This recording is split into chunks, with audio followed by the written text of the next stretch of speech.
வணக்கம். மீண்டும் மற்றொரு நிஜக்கண் நிகழ்ச்சியினூடாக சந்தித்திருக்கின்றோம்.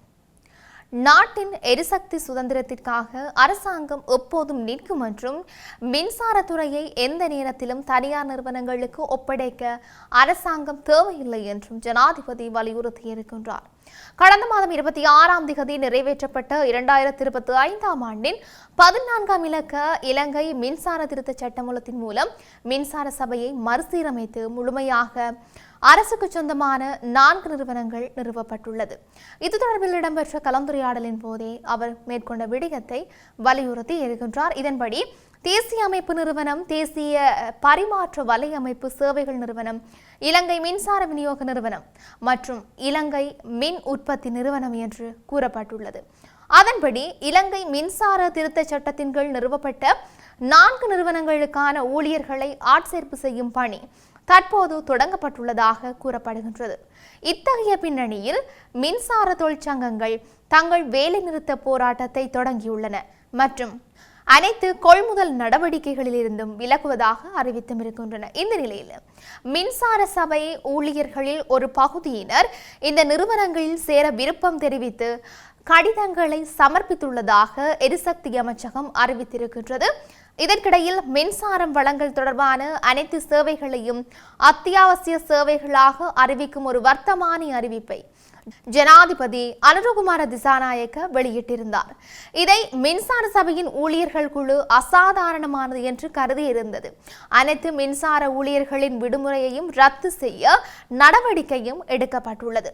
புதிய மறுசீரமைப்பு மூலம் மின்சார சபைக்குள் ஏற்பட்டுள்ள நிலைமை குறித்து பொதுமக்களுக்கு தெரிவிக்கும் வகையில் கோட்டை தொடருந்து நிலையம் முன்பாக இன்றைய தினம் பிற்பகல் இலங்கை மின்சார ஊழியர் சங்கம் துண்டு பிரசுரங்களை விநியோகித்திருந்தது. எவ்வாறாயினும் நாட்டின் எரிசக்தி சுதந்திரத்திற்காக அரசாங்கம் எப்போதும் நிற்கும் என்றும் மின்சாரத்துறையை எந்த நேரத்திலும் தனியார் நிறுவனங்களுக்கு ஒப்படைக்க அரசாங்கம் தேவையில்லை என்றும் ஜனாதிபதி வலியுறுத்தியிருக்கின்றார். அப்போது எந்த ஒரு நிறுவனமும் அல்லது கட்டமைப்பும் ஒரு உயர்ந்த வரலாற்று நிறுவனமாக இல்லை என்பதை மின்சார ஊழியர்கள் புரிந்து கொள்ள வேண்டும் என்று ஜனாதிபதி வலியுறுத்தினார். மின்சாரத்துறையில் புதிய சீர்திருத்தங்கள் குறித்த முன்னேற்ற மதிப்பாய்வு கலந்துரையாடலில் ஜனாதிபதி செயலகத்தில் பங்கேற்ற போது குறித்த விடயத்தை விளக்கியுள்ளார். எவ்வாறாயினும் தற்போதைய பதவிகள் அல்லது சம்பள அளவை குறைக்காமல் இருப்பது மற்றும் முன்னேற்றத்திற்கான தடைகளை நீக்குதல், அனைத்து ஊழியர் உரிமைகளையும் பாதுகாத்தல், புதிய நிறுவன கட்டமைப்பில் இலங்கை மின்சார வாரியமாக அனைத்து உரிமைகளையும் உறுதி செய்தல், எரிசக்தி இறையாண்மையை பாதுகாத்தல் மற்றும் அதை முழுமையாக அரசுக்கு சொந்தமான நிறுவனமாக மாற்றுதல் ஆகிய கொள்கைகள் பாதுகாக்கப்பட்டுள்ளன என்று ஜனாதிபதி மேலும் கூறியிருக்கின்றார். இவையொருபுறம் இருக்க, போதைப்பொருள் கடத்தல், ஒழுங்கமைக்கப்பட்ட குற்றங்கள் மற்றும் அரசியல் தொடர்புகள் குறித்து பல முக்கிய உண்மைகள் வெளிப்படுத்தப்பட்டுள்ளதாக பொது பாதுகாப்பு மற்றும் நாடாளுமன்ற விவகார அமைச்சர் ஆனந்த விஜயபால தெரிவித்திருக்கின்றார். தற்போதைய தேசிய மக்கள் சக்தி அரசாங்கம் ஒழுங்கமைக்கப்பட்ட குற்றங்கள் மற்றும் போதைப்பொருள் கடத்தலை ஒழிப்பதற்கே முன்னுரிமை அளிக்கின்றது. இந்த நடவடிக்கைகளுக்கு இருந்த அரசியல் தொடர்புகள் மற்றும் சலுகைகள் முற்றிலுமாக முடிவுக்கு கொண்டு வர அரசாங்கம் நடவடிக்கை எடுத்திருக்கின்றது. குறிப்பாக தெற்கை சேர்ந்த பல அரசியல்வாதிகள் இதில் ஈடுபட்டிருக்கிறதாக தகவல்கள் வெளியாகியிருக்கின்றன. போதைப்பொருள் கடத்தல் மற்றும் ஒழுங்கமைக்கப்பட்ட குற்றங்களை எதிர்த்து போராடுவதற்கு எடுக்கப்பட்ட நடவடிக்கைகள் வெற்றிகரமான பலன்களை தருவதாக அமைச்சர் சுட்டிக்காட்டியும் இருக்கின்றார். வெளிநாடுகளில் சுமார் 15 ஒழுங்கமைக்கப்பட்ட குற்றவாளிகளில் தற்போது அந்த நாடுகளில் சிறைகளில் இருப்பதாகவும் அவர்கள் நாட்டிற்கு, அதாவது இந்த நாட்டிற்கு நாடு கடத்தப்பட உள்ளதாகவும் அமைச்சர் தெரிவித்திருக்கின்றார். சமீபத்திய நாட்களில் இந்த நாட்டிற்கு அழைத்து வரப்பட்ட ஹெஹல் பத்தர பத்மே உள்ளிட்ட பாதாள உலக உறுப்பினர்களிடமிருந்து பல முக்கியமான தகவல்கள் வெளியாகி இருக்கின்றன. போதைப்பொருள் மற்றும் துப்பாக்கி கடத்தல் மற்றும் இந்த கடத்தல் நடவடிக்கைகளில் ஈடுபட்டுள்ள சில அதிகாரிகள் மற்றும் அரசியல்வாதிகள் பற்றிய தகவல்கள் வெளியாகியும் இருக்கின்றன. மேலும் தேவையான விசாரணைகள் முடிந்ததும் சட்டம் முறையாக செயல்படுத்தப்படும் என்று அமைச்சர் உறுதியளித்தும் இருக்கின்றார்.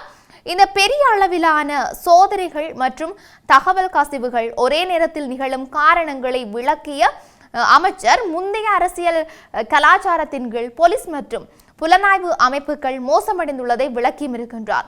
போலீஸ் திணைக்களத்தை அரசியல் மயமாக்கலிலிருந்து விடுவித்து அவர்கள் சுதந்திரமாக செயல்பட தேவையான சூழலை உருவாக்குவதே தற்போதைய அரசின் முக்கிய நோக்கமாகும் என்றும் அவர் குறிப்பிட்டிருக்கின்றார். தொடர்ச்சியாக முன்னாள் ஜனாதிபதி மஹிந்த ராஜபக்ச, அவரது மனைவி ஷிரந்தி ராஜபக்ச, நாடாளுமன்ற உறுப்பினருமான நாமல் ராஜபக்ச உள்ளிட்ட மூவருக்கு எதிராக லஞ்சம் அல்லது ஊழல் குற்றச்சாட்டுகளை விசாரிக்கும் ஆணைக்குழுவில் முறைப்பாடு ஒன்று பதிவு செய்யப்பட்டிருக்கின்றது.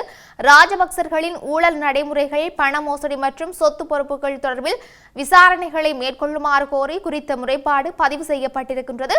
குறித்த முறைப்பாட்டை இலங்கையில் லஞ்சம், ஊழல் மற்றும் வீண் விரயத்திற்கு எதிரான குடிமக்கள் சக்தி நேற்று பதிவு செய்திருந்தது. இதன்படி முன்னாள் ஜனாதிபதி மஹிந்த ராஜபக்ச வகித்த கொழும்பு விஜயராம இல்லத்தை புனரமைப்பதற்காக அரசாங்க நிதியிலிருந்து 51 லட்சத்தை செலவழித்தமை ஒழுங்கான முறையில் பயன்படுத்தப்பட்டுள்ளதா அல்லது இலங்கை ஜனநாயகத்திற்கு நட்டத்தை ஏற்படுத்தியுள்ளதா என்பது தொடர்பில் முறையான விசாரணை வேண்டும் என்று கோரப்பட்டிருக்கின்றது. இதேவேளை நாமல் ராஜபக்சவின் சொத்துக்கள் தொடர்பில் வழங்கியுள்ள தகவல்களின் உண்மைத்தன்மை தொடர்பில் விசாரணைகளை மேற்கொள்ளுமாறும் முறைப்பாடு வழங்கப்பட்டுள்ளது. மேலும் முன்னாள் ஜனாதிபதி மஹிந்த ராஜபக்சவின் மனைவி ஷிரந்தி ராஜபக்சவின் பெயரில் கொழும்பு டொரிங்டன் வீதியில் வீடொன்று வாங்கப்பட்டுள்ளதாகவும் இது ஊழலான முறையில் வாங்கப்பட்டிருக்கலாம் என்ற சந்தேகங்கள் இருப்பதால் விசாரணை மேற்கொள்ளுமாறும் லஞ்சம், ஊழல் மற்றும் வீண் விரயத்திற்கு எதிரான குடிமக்கள் சக்தி முறைப்பாடு வழங்கியும் இருக்கின்றது.